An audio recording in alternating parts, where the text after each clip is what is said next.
Family of a well-known Southwest Florida doctor saying their final goodbyes to her today, exactly 1 week after she was mysteriously killed inside her Bonita Springs home. And thank you for joining us for Fox 4 News at 10. I'm Patrick Nolan. And I'm Amy Wegman. 46-year-old Teresa Ann Sievers, who operated the Restorative Health and Healing Center in Estero, was found dead last Monday inside her home on Jarvis Road in Bonita.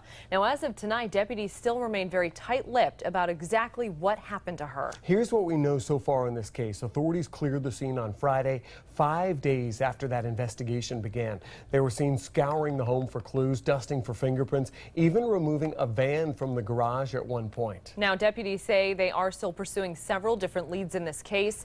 They have assured neighbors living in the area there's no threat, but they do remind everyone to be on alert, lock your doors, and look out for suspicious activity. 4 in the Corner's Katie Jones has the latest on the investigation and whether law enforcement is any closer to solving this case tonight. Katie?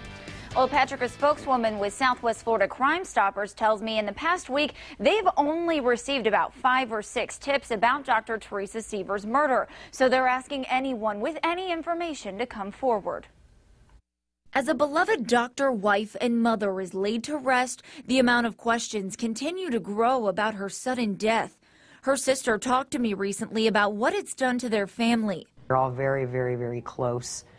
This is excruciating on my sweet mother, and it's been very hard on everybody who knew Teresa. All we know right now is Dr. Teresa Sievers was found murdered here inside her Bonita Springs home 1 week ago after failing to show up for work. Sievers had been vacationing with her husband and 2 young daughters in Connecticut, but came home alone a day early. Her sister says the pain is nearly unbearable. It's been horrifying, and I've tried to maintain my composure, and I have moments where I'm ready to throw up, and I have moments where I've come close to passing out. Investigators have spent the past week in and around her home collecting evidence as neighbors are left to wonder what's shaken up this quiet community. I checked with the Lee County Sheriff's Office about any prior incidents at Sievers' home. I'm told they've only been called to the residence one other time last February for a nuisance call. We also checked with the State Department of Children and Families to see if they've ever investigated the Sievers family, and they have not.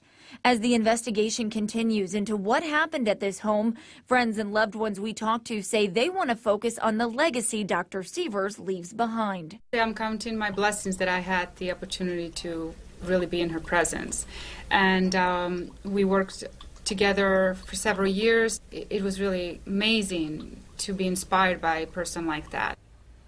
Again, no arrests have been made in Sievers' murder. If you have any information, call the Lee County Sheriff's Office or Crime Stoppers at 1-800-780-TIPS. Live in the studio, Katie Jones, Fox 4 in your corner. All right.